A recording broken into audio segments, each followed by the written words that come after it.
Shabbat Shalom, everyone. This is Rabbi Daniel Pernick, and I want to wish all my friends at Northern Riverview Nursing Home a very happy Shabbat, a joyous Shabbat, Shabbat Shalom, and of course, we're getting ready for Thanksgiving, which is going to be the next big holiday after Shabbat. Thanksgiving begins next Thursday. So I know we're all looking forward to that. We have a lot to be thankful for, including this week announcements about a couple of vaccines, which hopefully will enable us to all start getting together with people whom we know, maybe not in the next few weeks, but we can certainly hope that I'm suggesting that maybe by Passover, which is the very end of March. That's a little ways away, but it's not that far. But, of course, Passover is the festival of our freedom, and how appropriate it would be if we were able to start getting together with people once again on Passover, which will be about a year after we stopped getting together with people.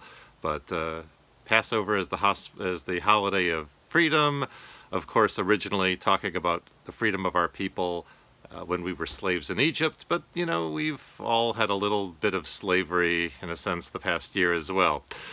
Certainly we've been confined, and so we have to get through the winter, so stay safe, do the right thing for the winter, and hopefully life will return, if not completely, then a lot more closer to normal once we get past the winter. So we're going to try to do it together. We're going to celebrate Shabbat and all the other holidays. We've got Hanukkah coming up in a few weeks as well. So today, for our November 20th service, we want to start with a very upbeat and joyous song. Please join together with me, wherever you may be. Bim bam, bim bim bim bam, bim bim bim bim bim bam. Bim bam, bim bim bim bam, bim bim bim bim bim bam. Shabbat shalom, Shabbat shalom, Shabbat Shabbat Shabbat Shabbat shalom, Shabbat shalom, Shabbat shalom, Shabbat Shabbat Shabbat Shabbat shalom, Shabbat Shabbat. Shabbat, Shabbat, Shalom, Shabbat, Shabbat, Shabbat, Shabbat, Shalom, Shabbat, Shalom, Shabbat, Shalom, Shabbat, Shabbat, Shabbat, Shabbat, Shalom, Shabbat, Shalom, Shabbat, Shalom, Shabbat, Shabbat, Shabbat, Shabbat, Shalom. Now, of course, when we look outside, we have beautiful weather, and beautiful weather always makes us feel better. So we're going to sing our next song, which is called Ma Yafeh Hayom. What a beautiful day it is today. Shabbat Shalom, a peaceful Sabbath. Of course, it's not the weather that makes it a beautiful day. It's the fact that it's Shabbat. But the weather doesn't hurt. It makes it a little bit nicer. It's kind of the whipped cream, if you will, on the ice cream sundae. It's already really good, but, the whipped cream makes it better. Here we go. Ma Yafeh Hayom, Shabbat Shalom. Ma Yafeh Hayom, Shabbat Shalom. Shabbat, Shabbat, Shalom, Shabbat, Shabbat, Shalom, Shabbat, Shabbat, Shalom, Shabbat, Shalom. Ma Yafeh Hayom, Shabbat, Shalom. Ma Yafeh Hayom, Shabbat Shalom. So I'd like to continue with one more song before we kindle the Sabbath light. This is a song that if you don't know it, you're not going to be able to sing along because there are too many words. If you know it, you know it. The melody you may be familiar with. We used to sing it when we came together. We didn't sing it all the time, but we sang it fairly frequently. It's a beautiful song called Shalom Aleichem. Shalom Aleichem is a Jewish term that means peace to you, peace unto you. And it's a traditional greeting when we see someone we know, and we wish them Shalom Aleichem. And they say back, Aleichem Shalom. They turn the words around. Unto you there should be peace. This is a song that we actually sing to angels. And sometimes Jewish people aren't aware that we believe in angels. And absolutely, angels are all throughout our Bible. So this is a song that we sing to the angels who, according to Jewish tradition, come to bring in the Sabbath.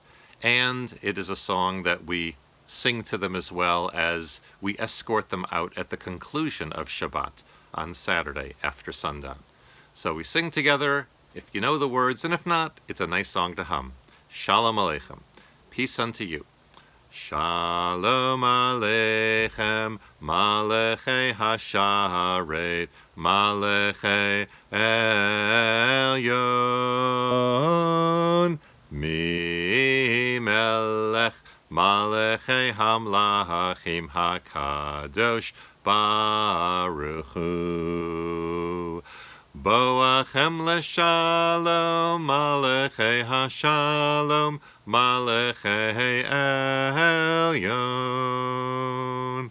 Mi Melech, Malechei Hamlachim HaKadosh Baruch Hu. Barchuni leshalom, Malechei Hashalom, Malechei Elyon. Mi Melech, Malechei Hamlachim HaKadosh Baruch Hu. Seitchem leshalom, Malechei Hashalom, Malechei Elyon. Mi Melech, Malechei Hamlachim HaKadosh Baruch Hu. Now I am going to get my Shabbat lights.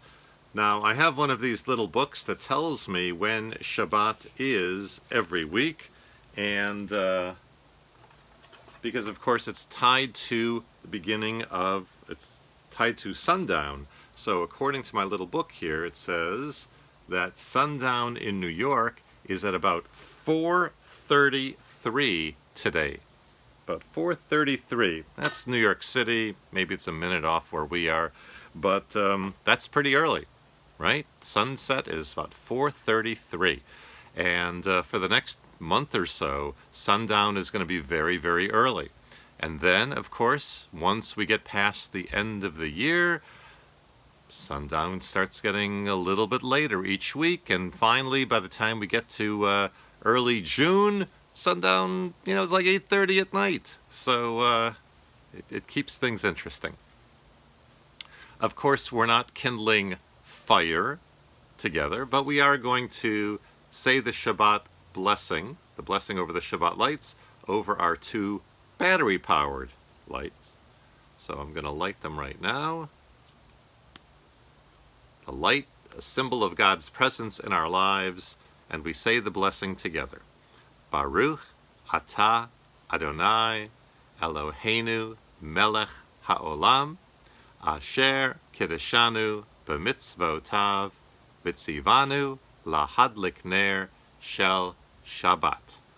Blessed are you, Lord our God, ruler of the universe. You have sanctified us. You have made us special through your commandments. And you have commanded us to kindle the Sabbath light. And all together we say, Amen. Okay. If you say Amen, that's okay too. So I am going to put those down right now. And we're happy to continue with you for a couple of songs in English. The next one talks about how God is everywhere. God is here, God is there, God is truly everywhere. God is here, God is there, God is truly everywhere. Up, up, down, down, right, left, and all around, here, there, and everywhere. That's where God can be found. Up, up, down, down, right, left, and all around here, there, and everywhere. That's where God can be found. And our next song talks about one of my favorite Hebrew words, and that is kavanah. But I like the old-fashioned pronunciation of it, kavanah. Just sounds, right? Kavanah. And that really means having the Spirit in you. You really mean what you're saying. You really mean what you're singing. And that's what we try to do on Shabbat. The more we're into it, the better it is. And that's true with almost anything that we do, including our religion. So this song talks about having that Shabbat feeling deep in our heart, up in our head, down in our toes, and all over us. Here we go. I've got that Shabbat feeling deep in my heart, deep in my heart, deep in my heart. I've got that Shabbat feeling deep in my heart, deep in my heart today. I've got that Shabbat feeling up in my head, up in my head, up in my head. I've got that Shabbat feeling up in my head, up in my head today. I've got that Shabbat feeling down in my toes, down in my toes, down in my toes. I've got that Shabbat feeling down in my toes, down in my toes today. I've got that Shabbat feeling all over me, all over me, all over me. I've got that Shabbat feeling all over me today. Okay, very nice. We're going to continue now with the traditional words of Shema Yisrael. Hear, O Israel, the Lord is our God, the Lord is one. Shema Yisrael, Adonai Eloheinu, Adonai Echad, Baruch Shem, Kivod Malchuto, Le'olam Va'ed. All right. So we're going to be doing, I think, a lot of eating in the next week, probably in the next month or so. And most of us like to eat, right? And it's a time of celebration. It should be. And the next song we're going to sing is a song of joy and celebration. Hava Nagila, come let us rejoice and be happy and see people with a happy heart. Hava Nagila, Hava Nagila, Hava Nagila v'nismecha. Hava Nagila, Hava Nagila, Hava Nagila v'nismecha. Hava neranana, Hava neranana, Hava neranana v'nismecha. Hava neranana, Hava neranana, Hava neranana v'nismecha. Uru, Uruachim, Uruachim, b'lev sameach, Uruachim, b'lev sameach, Uruachim, b'lev sameach, Uruachim, b'lev sameach, Uruachim, Uruachim, b'lev sameach.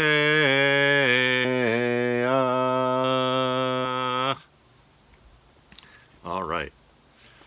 So we look around at the world, and the world is becoming a little bit more peaceful. Believe it or not, those prayers seem to have been answered. Our country, maybe not so much. But we continue to hope and to pray for peace, and we hope that just as Thanksgiving is a time of peace, we hope that everybody will come together and give thanks and focus on the positive and focus on all that unites us and bring our country together, bring our world together. So we sing this prayer, a very traditional prayer called Oseh Shalom, asking for God's help in this very important and yet most difficult task. Ohoseh shalom bimromav, hu yaseh shalom aleinu, ve'al kol Yisrael, ve'imru, imru, amen. Yaseh shalom, yaseh shalom, shalom aleinu, ve'al kol Yisrael, yaseh shalom, Yaseh shalom, shalom aleinu ve'al kol Yisrael. Yaseh shalom, yaseh shalom, shalom aleinu ve'al kol Yisrael. Yaseh shalom, yaseh shalom, shalom aleinu ve'al kol Yisrael. Yaseh shalom, yaseh shalom, shalom aleinu ve'al kol Yisrael.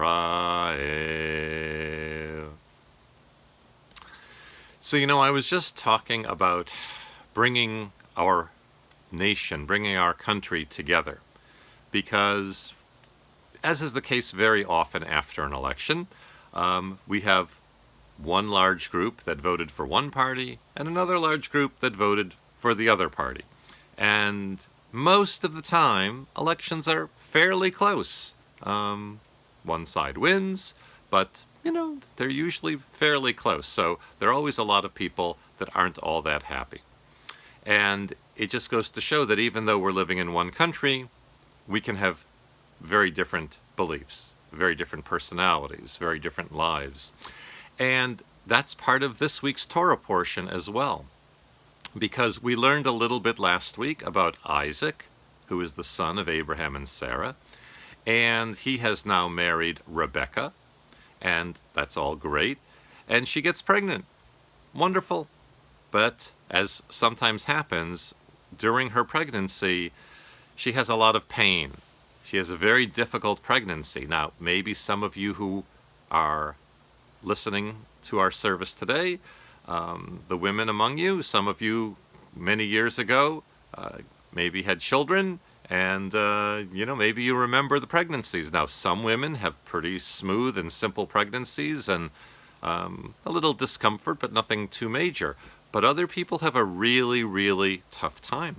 We know that, not so much today, but, historically, pregnancy sometimes caused death, of the women. It's potentially very dangerous, even though usually it isn't anymore. So Rebecca has a very difficult pregnancy, and she goes to see somebody about it, and they tell her, well, I know what the problem is. You have two different nations, basically two different peoples inside of you, and they're fighting. They're fighting to see who's going to win over the other. And she is told that the younger is going to eventually be in charge of the older. Now, normally the older is in charge of the younger, but in this case, she's told the younger is going to be in charge. So, of course, she's not quite sure what all that means, but she gives birth to two children, two boys, and they are physically very, very different. One is very smooth, the other is very hairy. They grow up, very different personalities. The smooth one, who is Jacob, Jacob is friendly, he's polite, he's intelligent, he stays home with his mom and helps out. The other one, Esau, is like a hunter. He's an outdoorsman, and he's rough and tough and gruff and all those kinds of things. Same parents, same birth, same birthday, very, very different people. And they grow up and they have all these rivalries. And because Esau was the first one to be born, he gets special privileges. He gets a special blessing eventually from his father. He gets what is known as the birthright, which is kind of a double portion of everything. And Jacob, the younger one, is jealous. And so Jacob comes up with a plan to try to get that birthright away. And so Jacob cooks this really delicious and really nice smelling stew, kind of a lentil stew, a vegetable stew. And one day, Esau comes in from the field. He's been out all day, and he's tired, and he's hungry, and he sees Jacob, and he smells this stew, and it really smells good. And he says, "What is that?" Jacob tells him. He says, "Well, give me some of it." Esau's very, like I said, he's gruff. He's not very polite. "Give me some of that." And Jacob says, "Well, I'm not going to give it to you, but I'll trade for it. You give me the birthright. You give me the special portion, and I'll give you a nice big bowl of soup." And Esau, this is really his big mistake. He acts very impulsively. People who act impulsively usually make a lot of mistakes. We usually do a lot better when we think things out. And Esau's like, "Oh, I'm so hungry, I'm going to die. Sure, I'll make the trade." Well, of course, Esau was not about to die. He was really hungry, but yeah, he would have been fine. He's standing, he's walking, he's talking. He's fine. He's just tired and hungry. So, but anyhow, he makes the trade.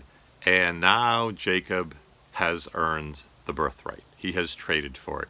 And as soon as Esau has a little bit to eat, he regrets what he did. He's really sorry for what he did. But rather than getting mad at himself, he gets mad at his brother. So his brother offered him a trade. Esau didn't have to take it, but he did. So that was one reason that Esau came to hate his brother Jacob. Anything that went wrong, he put the blame on somebody else. He didn't put it on himself when he was the one who was to blame.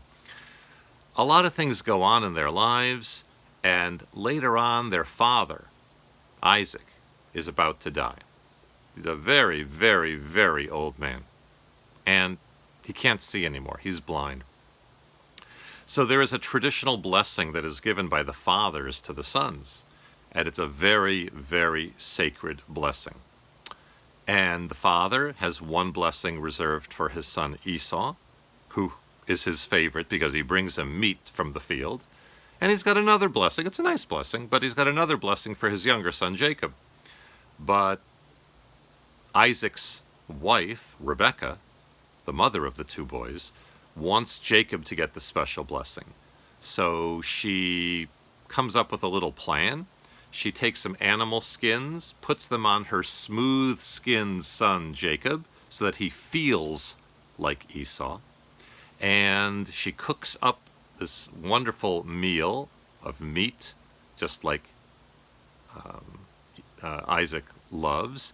And when Esau says, "Oh, I'm going to go out and I'll hunt some food and I'll bring it back and we'll have a great dinner and you'll give me the blessing." Well, as soon as he's out the door, Rebekah starts cooking.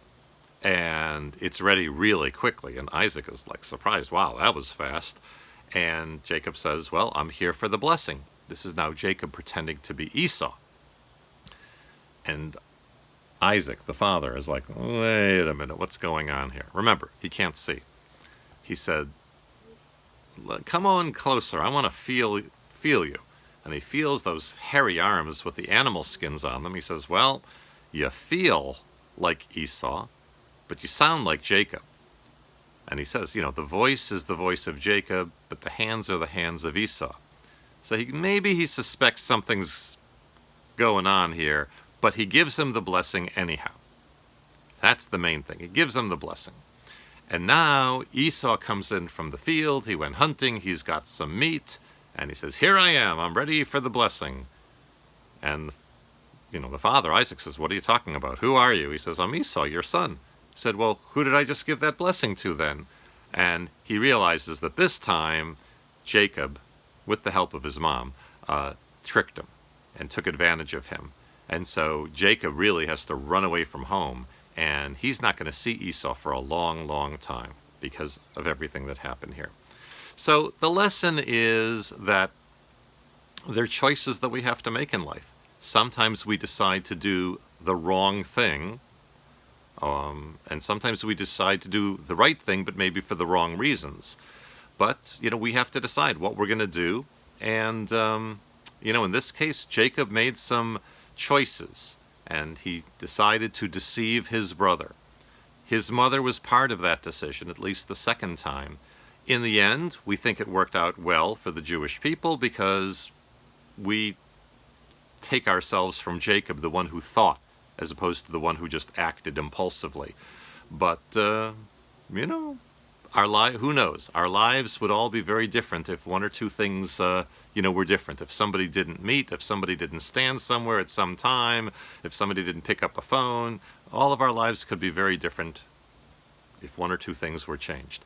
So, from this week's story, we're going to go on, and we start to learn more next week about Jacob and Esau, those twins. We just talked about them a lot, and we're going to be talking a lot more, especially about Jacob, in the weeks to come. Okay, that being said, let's sing a little Ein Keloheinu before we call it a Shabbat. Ein Keloheinu is the song that, of course, says there is no one like our God. Ein Keloheinu, Ein Kadoneinu, Ein Kemalkeinu, Ein Kemoshienu, Mich Eloheinu, Mich Adonenu, Mich Malkeinu, Mich Moshienu, Nodel Eloheinu, Nodel Adonenu, Nodel Malkeinu, Nodel Moshienu, Baruch Eloheinu, Baruch Adonenu, Baruch Malkeinu, Baruch Moshienu, Atahu Eloheinu, Atahu Adonenu, Atahu Malkeinu, Atahu Moshienu.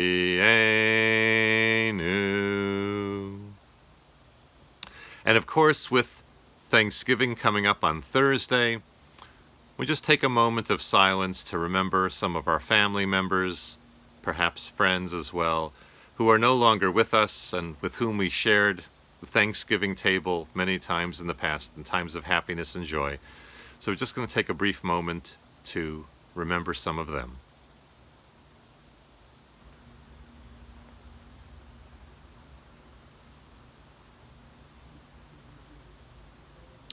Okay, and now we're going to go forward, and we will give thanks to God for all those happy times and all the good people with whom we were able to share our lives. Of course, we traditionally do that with the fruit of the vine, either the wine or the grape juice. And we're going to pour some of this.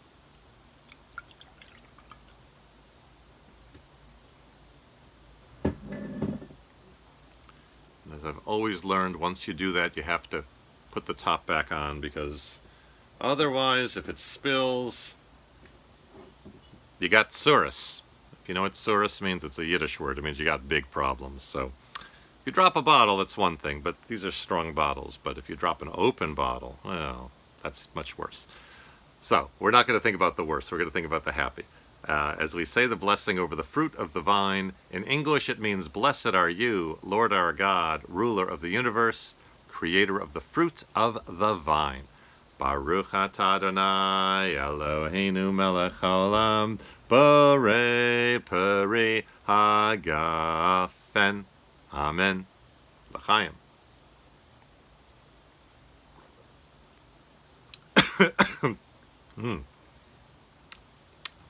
I guess my throat was a little dry. All right. Very good.